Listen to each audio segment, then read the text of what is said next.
ઓમ નમો ભગવતે વાસુદેવાય. પ્રિય ભક્તજનો, નારાયણ કવચના પવિત્ર પાઠ કરતા પહેલા આવો આપણે સૌ મળીને ભગવાન શ્રી નારાયણને નમ્ર હૃદયથી પ્રાર્થના કરીએ. પ્રાર્થના. હે જગતના પાલનહાર, હે કરુણા સાગર, ભગવાન શ્રી હરિ, આપના ચરણોમાં કરોડો વંદન. પ્રભુ, મારા પરિવાર પર આપની કૃપા દ્રષ્ટિ રાખજો.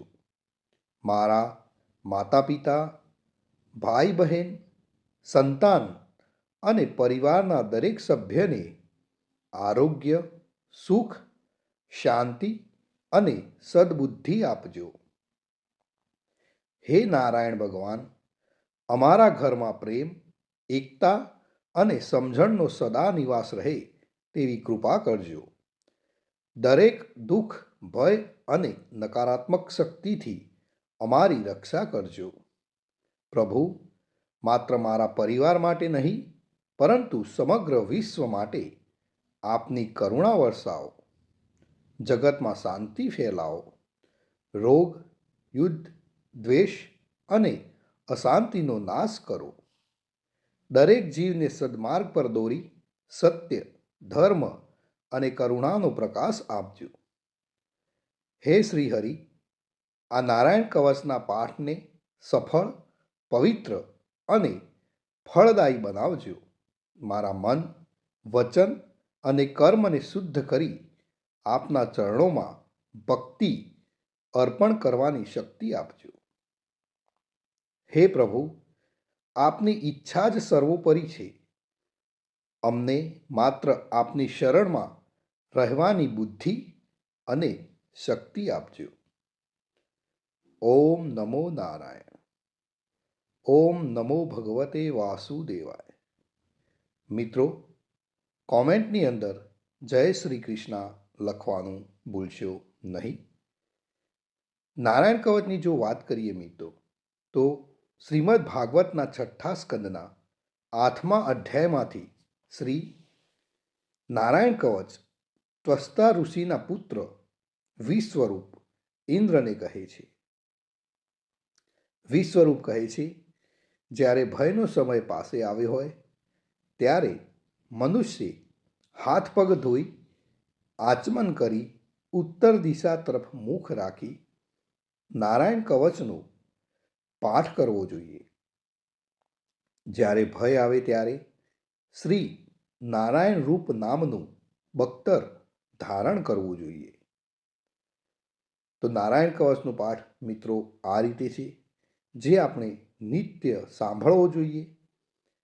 ગરુડની પીઠ ઉપર ચરણ કમળ ધારણ કરનારા, 8 સિદ્ધિઓવાળા, 8 બાહુઓવાળા અને તે 8 બાહુઓ વિશે શંખ, ચક્ર, ઢાલ, ગદા, બાણ, ધનુષ તથા પાસને ધારણ કરનારા શ્રીહરિ, મારી સર્વ પ્રકારે રક્ષા કરો. જળમાં મત્સ્ય અવતારધારી ભગવાન જલતંતુઓથી તથા વરુણના પાસથી મારી રક્ષા કરો. માયાથી બટુક બનેલા વામનજી, સ્થળમાં મારી રક્ષા કરો. શ્રી વિશ્વરૂપ ત્રિવિક્રમ ભગવાન, આકાશમાં મારી રક્ષા કરો. જેના અટ્ટહાસ્યથી દિશાઓ ગાજી ઉઠી હતી અને ગર્ભિણીઓના ગર્ભ પડી ગયા હતા, તેવા નૃસિંહ ભગવાન દુર્ગ, વન અને યુદ્ધ ભૂમિમાં મારી રક્ષા કરો. પોતાની દાઢથી પાતાળમાંથી પૃથ્વીનો ઉદ્ધાર કરનારા ભગવાન યજ્ઞમૂર્તિ વરાહ, માર્ગમાં મારી રક્ષા કરો. પરશુરામ ભગવાન પર્વતોના શિખરોમાં મારી રક્ષા કરો.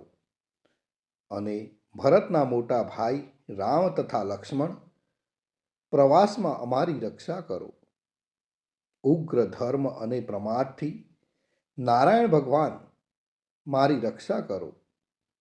નિંદાથી નર ભગવાન ને યોગ ભ્રષ્ટ થતા યોગેશ્વર દત્તાત્રેય ભગવાન મારી રક્ષા કરો.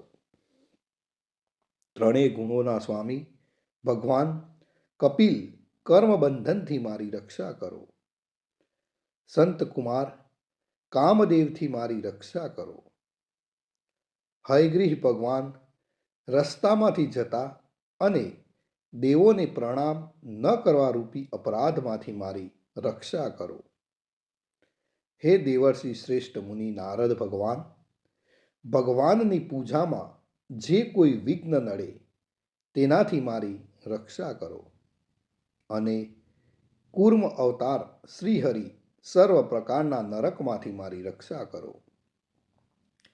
અયોગ્ય ખોરાકથી ભગવાન ધન્વંતરી મારી રક્ષા કરો.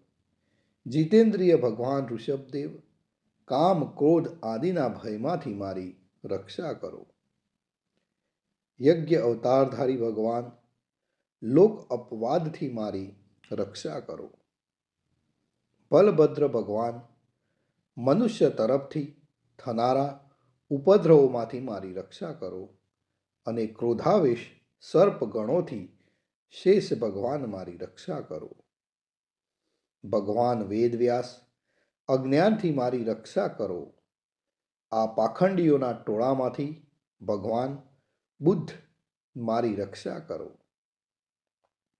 ધર્મની રક્ષા કરવા માટે અવતાર લેનાર ભગવાન કલ્કી કાળના મૂળ રૂપ એટલે કે કળિયુગથી મારી રક્ષા કરો. હે કેશવ ભગવાન પ્રભાતમાં ગદાથી મારી રક્ષા કરો.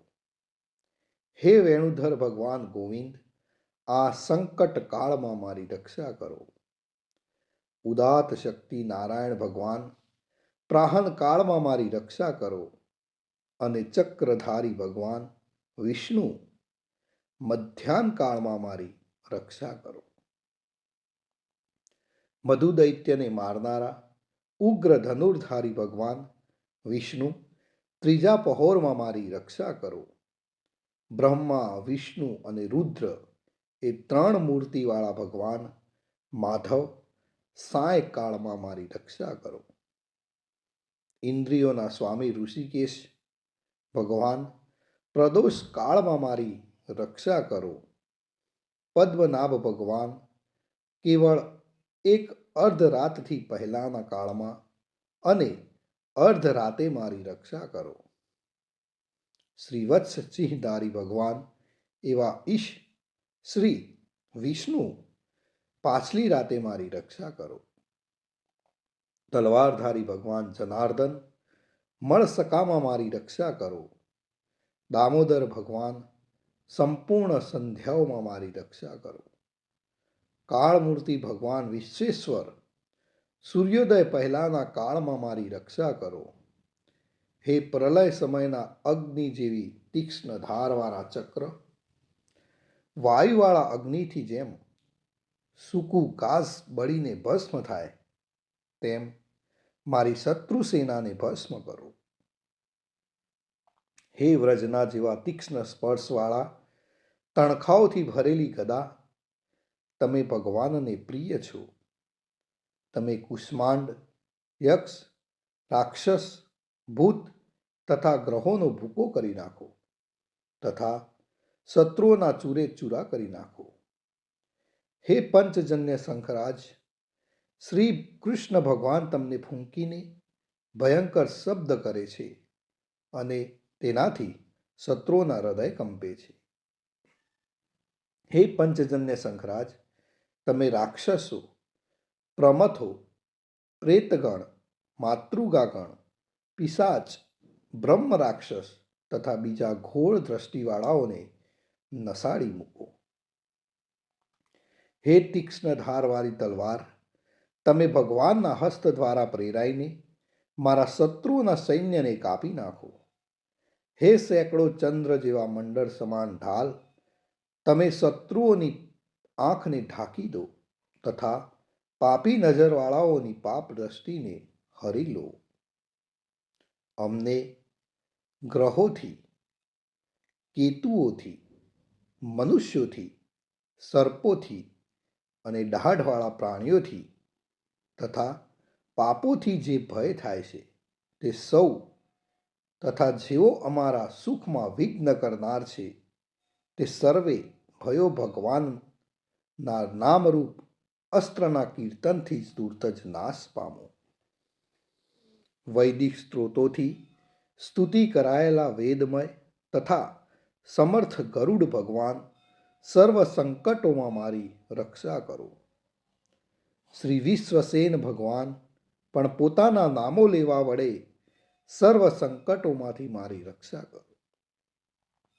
શ્રી હરિના નામ, રૂપ, વાહન અને આયુધો સર્વ દુઃખોમાંથી અમારી રક્ષા કરો. ભગવાનના મુખ્ય પાર્ષદો અમારી બુદ્ધિ, ઇન્દ્રિય, મન તથા પ્રાણની રક્ષા કરો. આ સાકાર નિરાકાર જે કંઈ જગત છે સર્વ ભગવાનનું જ સ્વરૂપ છે. આ સત્યથી મારા સર્વ ઉપદ્રવો નાશ પામો. અભેદ દ્રષ્ટિવાળા મનુષ્યોને ભગવાન પોતે ભેદ રહિત જોવામાં આવે છે, તો પણ તે પોતાની માયાથી આભૂષણો, આયુધો તથા ચિહ્ન નામની શક્તિઓને ધારણ કરે છે. તે સત્ય પ્રમાણ વડે જ સર્વજ્ઞ તથા સર્વવ્યાપક ભગવાન શ્રી હરિ સર્વ પ્રકારના રૂપો વડે સર્વદા અમારી રક્ષા કરો. શ્રી નૃસિંહ નામના ઉચ્ચારણથી જ જળ, વાયુ, અગ્નિ આદિનો પ્રભાવ પોતાના તેજથી દૂર કર્યો છે એવા લોકના ભયને દૂર કરનારા ભગવાન નૃસિંહ સર્વત્ર ચારો તરફ મારી અને મારા પરિવારની રક્ષા કરો. મિત્રો, જો આપણે નિત્ય નારાયણ કવચનો પાઠ કરીએ છીએ તો આપણને શું ફળ મળે એની વાત વિશ્વરૂપ કહે છે. વિશ્વરૂપ ઇન્દ્રને કહે છે કે આ નારાયણ કવચ તમારી આગળ જે કહ્યું, જે ધારણ કરવાથી તમે શ્રમ વિના અસુરોના અધિપતિઓને જીતશો. આ નારાયણ કવચને ધારણ કરનારો મનુષ્ય અથવા તો સાંભળનારો મનુષ્ય નેત્રથી જેના તરફ જુએ અથવા તો પગ વડે જેને અડકે તે તુરત જ બધા જ ભયમાંથી છૂટે છે. આ નારાયણ કવચ ભણનાર પુરુષને કોઈ દિવસ રાજાઓ તરફથી, ચોર તરફથી, ગ્રહો તરફથી, વ્યાઘ્ર આદિ તરફથી તથા બીજા કોઈ તરફથી ક્યારે પણ કોઈ પણ પ્રકારનો ભય રહેતો નથી અને નિર્ભય થાય છે. તો મિત્રો, આ હતું નારાયણ કવચ. ભગવાન સર્વનું રક્ષણ કરે એવી જ મારી પ્રાર્થના. જય શ્રી કૃષ્ણ, જય શ્રી કૃષ્ણ, જય શ્રી કૃષ્ણ. મિત્રો, કોમેન્ટની અંદર જય શ્રી કૃષ્ણ લખવાનું ભૂલશો નહીં. જય શ્રી કૃષ્ણ.